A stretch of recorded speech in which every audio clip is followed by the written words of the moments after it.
Hi everyone, welcome to the IoT Audit Introductory Module 2. Here we'll be talking about IoT target outcome, baselining, and expectations. Let's get started. In Module 1, we introduced the IoT Audit Tool Suite and the framework that's used by senior leaders to plan their IoT initiatives around the world. This is an important module. If you haven't watched that yet, please go back and watch this first because it will give you context for this session. Because this module is going to provide a more detailed discussion on the first two phases of the IoT audit, the target outcome and baseline and expectations. You will learn how to create and document your IoT deployment target outcome. We're going to cover how to baseline your IoT current state and backtrack from your target outcome to today. Then we'll collect and assess the expectations of all the stakeholders involved in your IoT project, both internal and external. So you'll recall the IoT Audit Solution Framework from Module 1.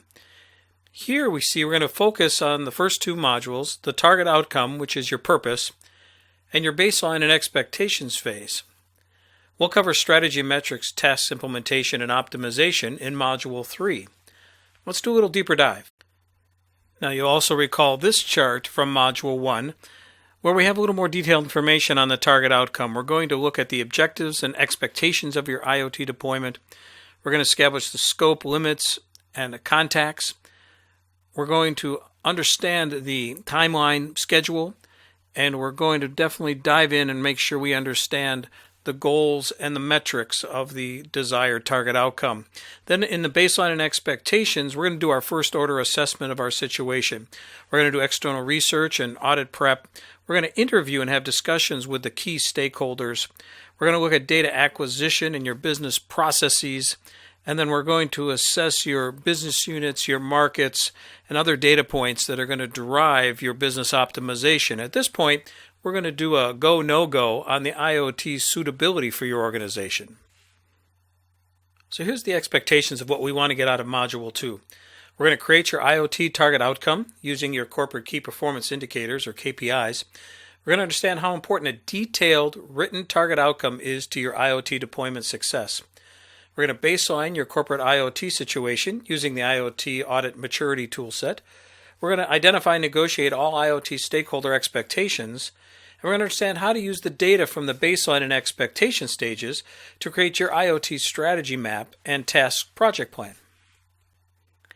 Now I want to take just a minute and talk about the high-level philosophy behind the IoT audit.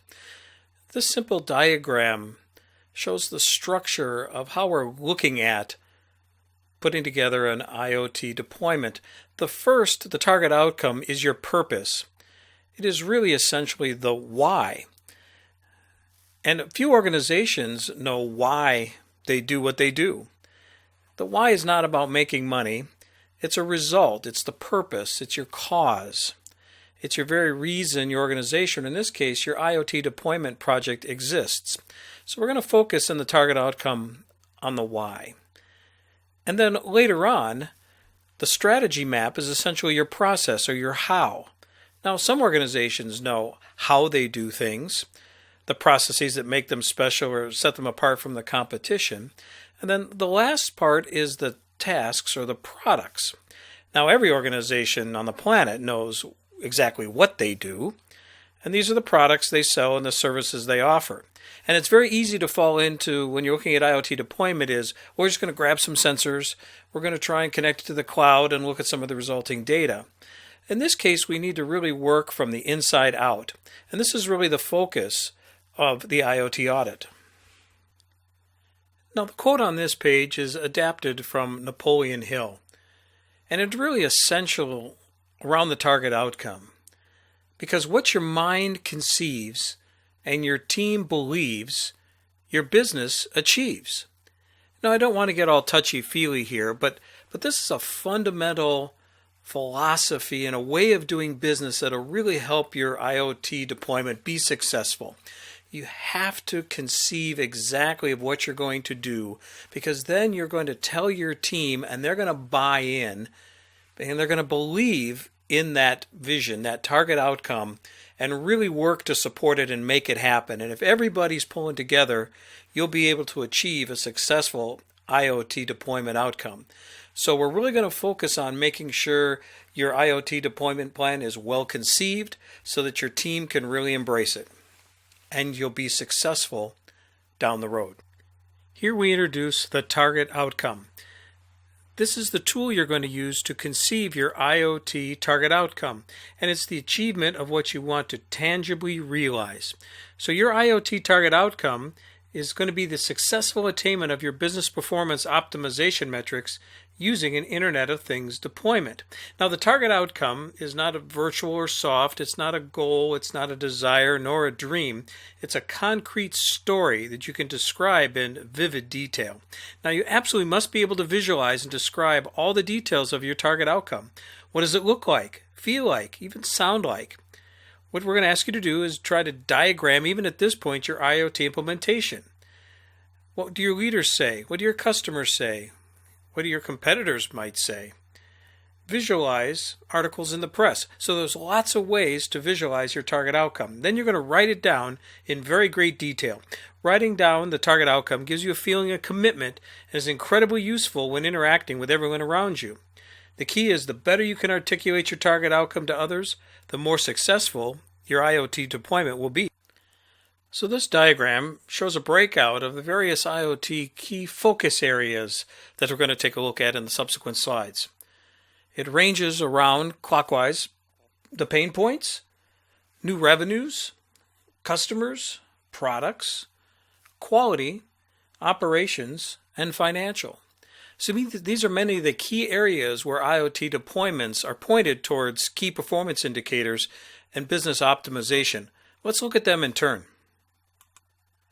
Now, one of the obvious first areas to look at IoT deployment opportunities are in the pain points you're already having. You may be grappling with issues in areas such as customer responsiveness, supply chain logistics, product quality, operational efficiencies, and other areas where you have some existing corporate key performance indicators that aren't meeting targets. These are excellent starting points for the purpose of your IoT. If you're strategizing and looking at where IoT might have the greatest impact in your business, new revenues is a key area to look at. Here you'll be looking at how you might be able to leverage IoT implementations in new products, introduce new services, open up or service new geographies, access new customers, and lastly, and most importantly, new business models. This is a key area for IoT, as bringing these capabilities in your organization may drive brand new ways to make money. Another excellent area for IoT deployment is your customers.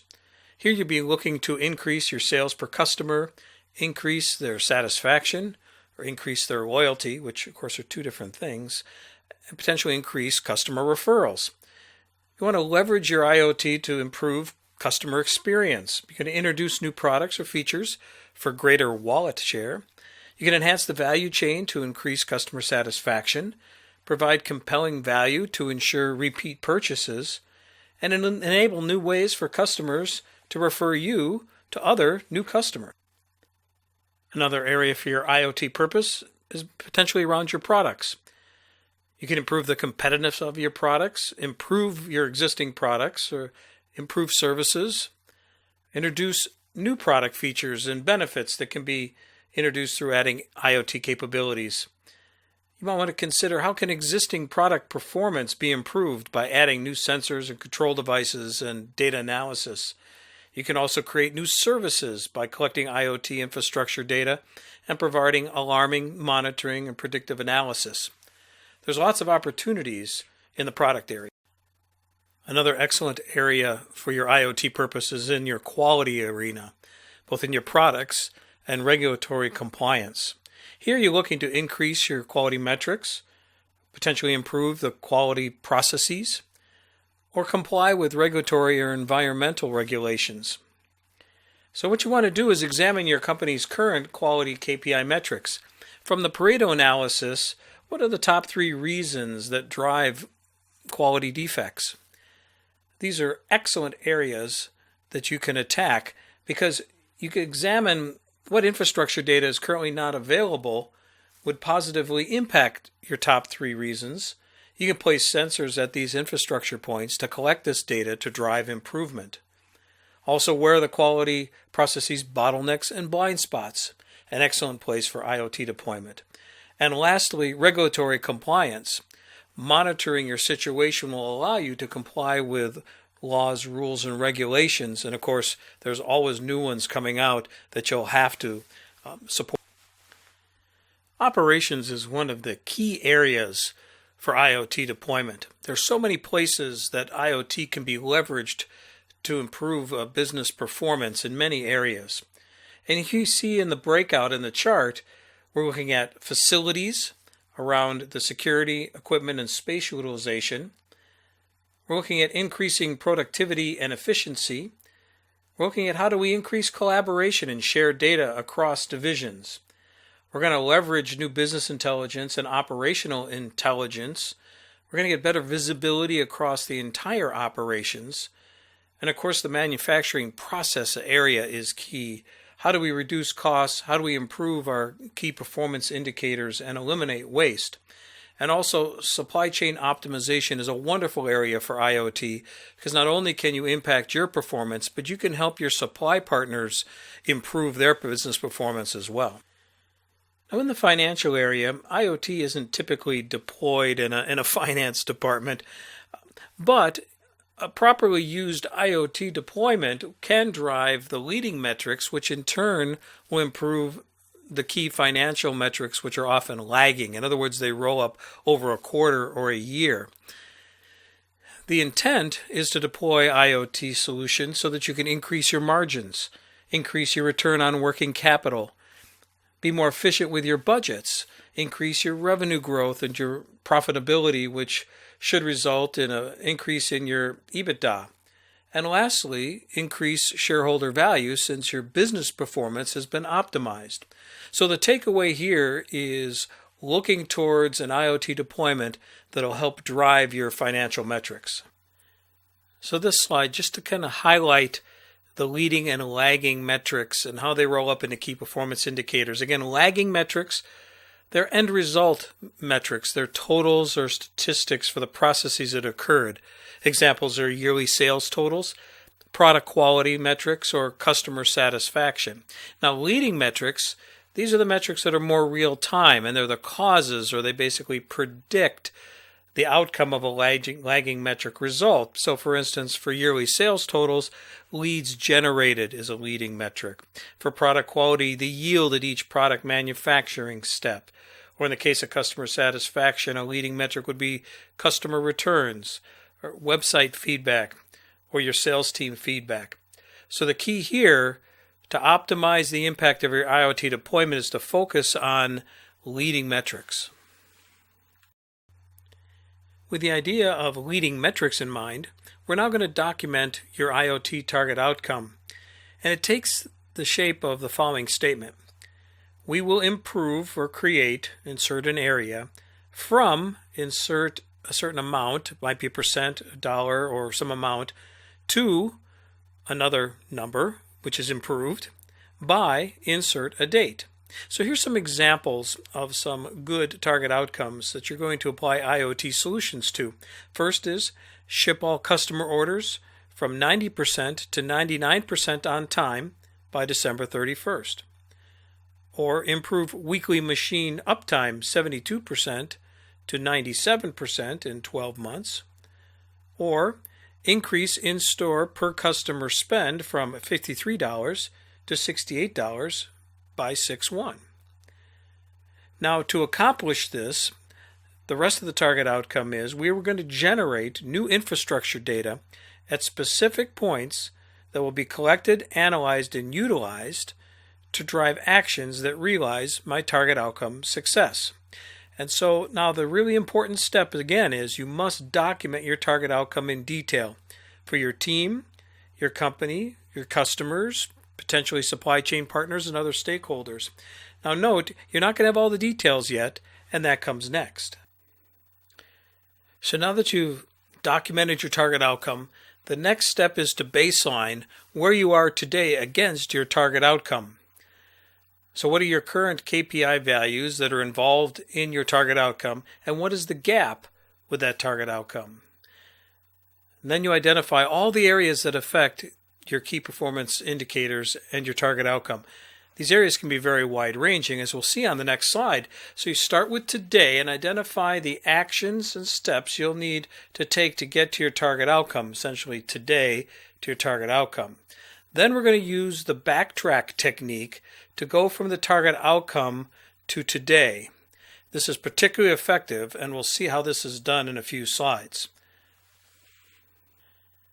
So now as we're baselining our situation to reach our target outcome, there's quite a few areas that we need to take a look at in the baseline process. And of course, this is a fairly busy diagram, but we're going to go through each of these major components in the subsequent slides. So what you want to do is identify, for instance, the key market drivers that are affecting your company, and what are competitors doing in regards to the key performance indicators that you're wrapped into your target outcome. You identify the organizational status and the impact of each organization on your target outcome. You're going to look at KPI indicators in all organizations, sort of a balanced scorecard approach from Kaplan and Norton. We're going to look at that in detail in a slide or two. Also identify the processes involved in your target outcome. You're going to identify security and privacy issues. And lastly, you're going to identify the key data sources required to get the data so it's actionable to reach your target outcome. So now we're going to break down some of our baseline areas. The first is market drivers. The first area here listed is your focus application. There are lots of areas that you can apply IoT deployments to, but this one just focuses on your specific areas. You're going to take a look at customer requirements. You're going to look at what are the competitors doing. You're going to consider what is the state of the art in terms of industry best practices. You're going to understand the regulations that surround your target outcome from both government and industry. You look at operating costs and whether or not you can leverage some of your IoT deployment to improve your position as a low-cost leader. Understand the technology trends, not only for Internet of Things, but also for technology trends that are driving your business. Look at the economic trends. Is it the right time for you to be spending this kind of money?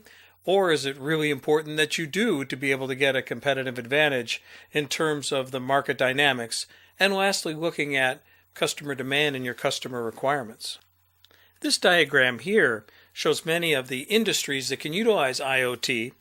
I'm not going to spend a great deal of time drilling down on these in these introductory modules. We have a great deal of information in the IoT Audit course about these applications. But I think it's instructive to consider them in your case because you might find something applicable to your business and your target outcome, whether that's in process control, retail and hospitality, fleet monitoring, energy and utilities, transportation, asset tracking, health and fitness, tank monitoring, agriculture, use-based insurance, home automation, building controls and security, environment monitoring, and infrastructure management. Also a lot of people ask us about these diagrams. In the IoT Audit course, I'll show you exactly the tools to be able to access and use all of these diagrams we show throughout the introductory modules. Then there are the IoT applications that apply to all industries. The categories such as predictive maintenance, loss prevention, asset utilization, inventory tracking, disaster planning and recovery, downtime and minimization. You might want to stop the presentation, maybe look at these in detail.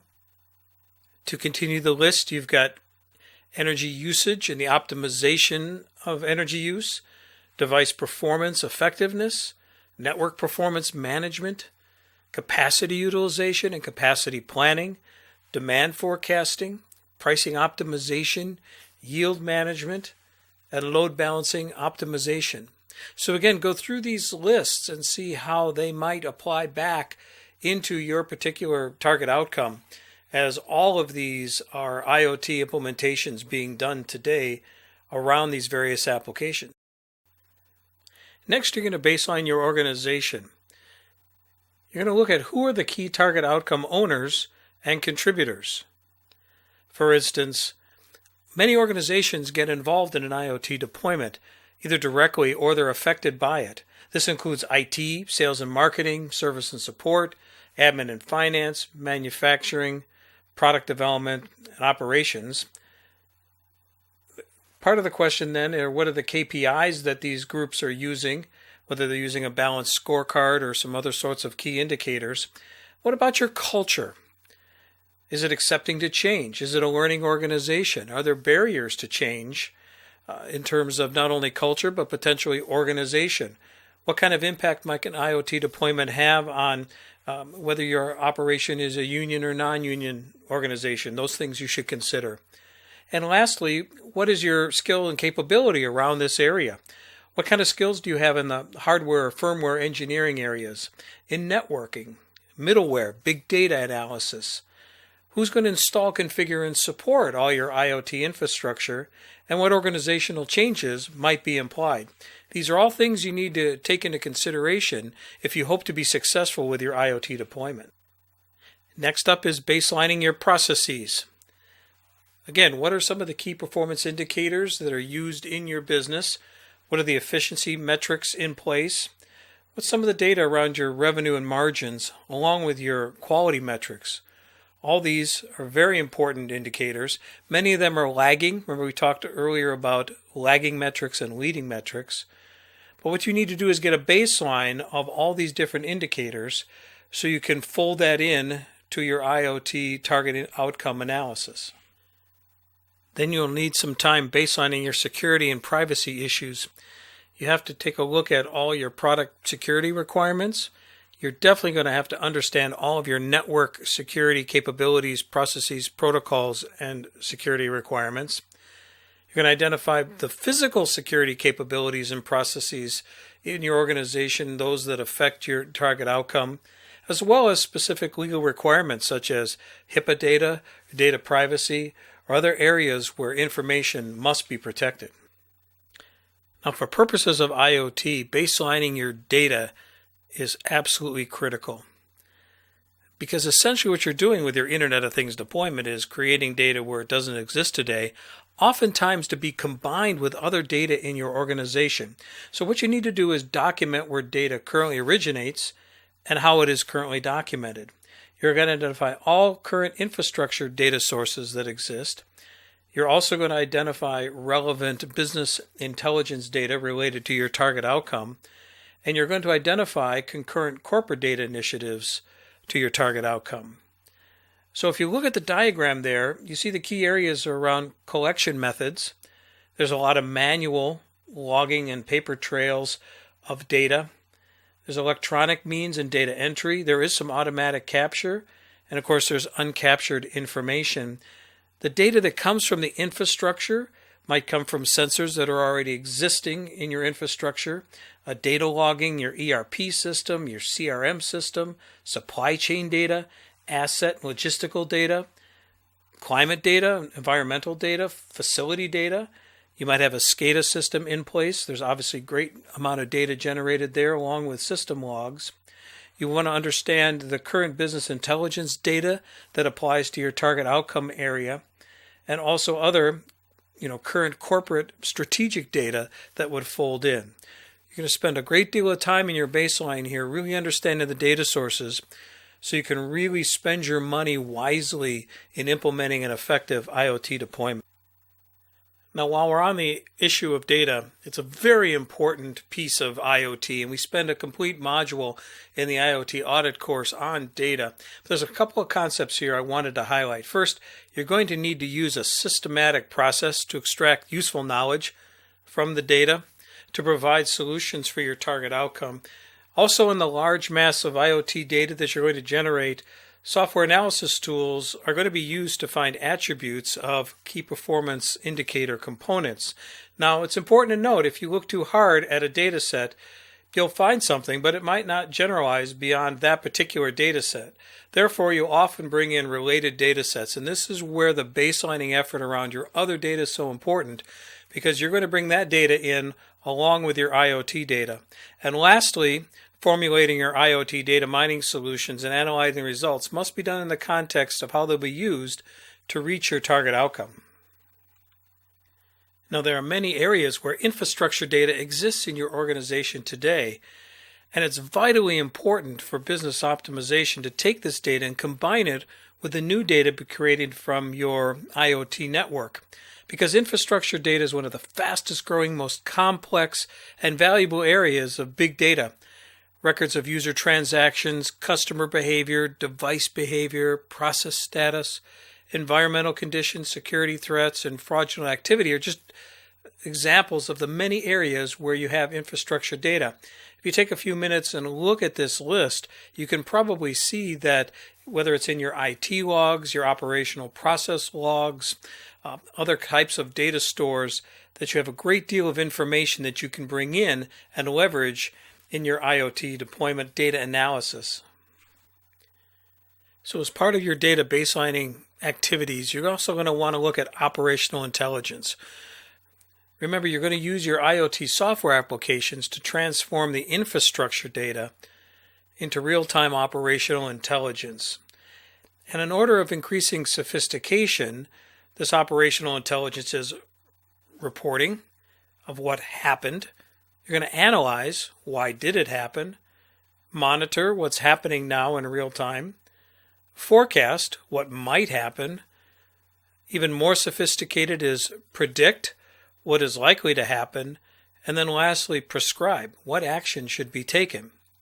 You're going to do all of this then to optimize, which is take the actions to reach your target outcome by using this operational intelligence. This is a diagrammatic view of the previous slide.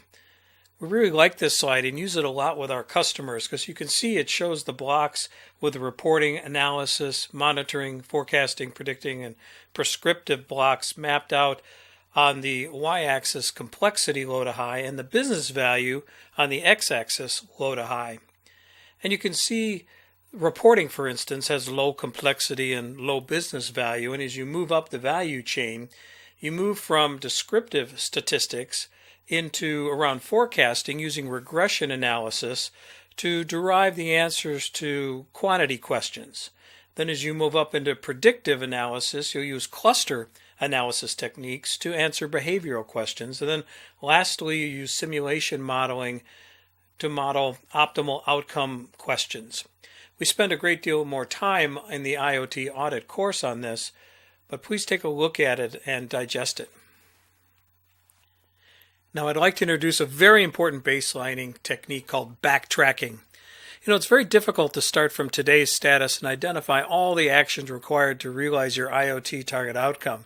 So with backtracking, you begin by starting with your target outcome and work backwards to today.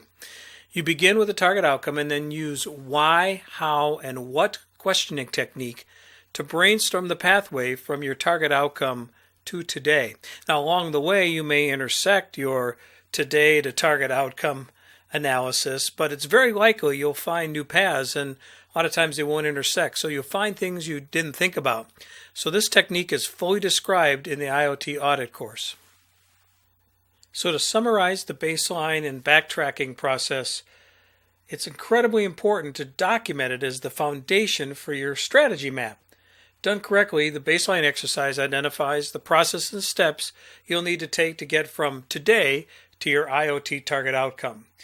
The links to get from today to the target outcome form the basis for your strategic map. These interrelated links are turned into the key tasks in your IoT project plan, and we're going to lay this all out for you in the IoT Audit Introductory Video 3. The next phase is expectations. And it's incredibly important for your IoT project, as this step is often the root cause of your IoT project failure. It's because all the IoT stakeholders need to be identified, interviewed, intrigued, and invested. So what you're going to do is you're going to identify all those that are involved in your project, and you're going to ask open-ended and cause and effect questions about your proposed IoT project and your target outcome, and then listen carefully to their answers. Because you're going to identify who is positively and in some cases negatively impacted by the IoT project. Then you're going to determine how to intrigue all your stakeholders by addressing their personal hot buttons and their issues. And lastly, you need to get all your stakeholders invested in your IoT success. These discussions are often hard to have, they're often personal, but they're very important because you need to get everyone on board if you're going to succeed with your IoT deployment. This slide gives some examples of the various stakeholders in your IoT project that you're going to interview and talk about their expectations. Certainly, you may be the target outcome owner, but whoever is the owner of the target outcome has a lot invested in this. Also, the core project team members, extended team members. You may have some internal detractors. Your senior executives are going to be involved. You have to understand their expectations, potentially even board of directors and shareholders. Your customers may well have a stake in this. Your competitors, you should understand what their response might be to your success with your IoT deployment. You need to have expectations around the investment, the staff resources, and the timeline. So you can see off to the right the process steps here is you're going to collect and document the expectations from all these involved parties. You're going to understand the synergies and the conflicts. You're going to identify investment fund sourcing and the amounts. You're going to identify your staffing resource requirements, especially around new skills required and the number of resources required. And lastly, you're going to have to understand the timeline from the perspective of the project team versus management versus others to make sure you can get done what you need to get done in the time frame expected. Here's a little deeper dive on the IoT stakeholder, on all the folks you need to talk to around their expectations. I'm not going to go through this list in detail, but you see you have some work to do here to make sure you understand the landscape of people's expectations. Because if you don't go out and really understand where everybody's at, you may find a lot of pitfalls along the way. And as I mentioned earlier, missing expectations, whether they're missed or misunderstood, is often the root cause of an IoT project failure. Now that you've talked to everyone and had a good two-way discussion on everyone's expectations around the target outcome, you need to have a solid agreement on each of the parties' understanding. This agreement can take various forms. It may just be a verbal agreement, an email agreement, a memorandum of understanding, or potentially a written legal contract, depending on the party. Do you need a written trail? Absolutely. There may be legally binding terms. The agreement might have financial terms and implications. But more importantly, things in writing imply commitment. So get everything you can in writing, because as I like to say, get it in writing to avoid the fighting. Well, we've reached the end of Module 2, and I thank you for hanging in there and completing this module all the way to the end. We covered a lot of interesting topics, and I hope you found a lot of value. I'd like to talk a little bit about what to do next. I'd like you to review the presentation and video again with the mindset of what is my target outcome? And then I'd like you to review this IoT target outcome written statement from Module 1 compared to what you learned in Module 2. Obviously, you have a lot more information from your baselining process that you'll be able to use with your target outcome. Then I'd like you to enter your name and email in the form here and indicate you want to receive IoT Audit video number 3, where we'll cover the rest of the IoT Audit framework. I'd also love it if you could leave a comment below on what frustrates me the most about planning my IoT implementation. We'd love to get the feedback from those trying to really put together their IoT plans, and I'd really love to understand what frustrates you about that process. And lastly, watch IoT Audit Video 3, IoT Strategy Maps, Task Plans, and Techniques for Success, and I look forward to seeing you in that video. Thanks.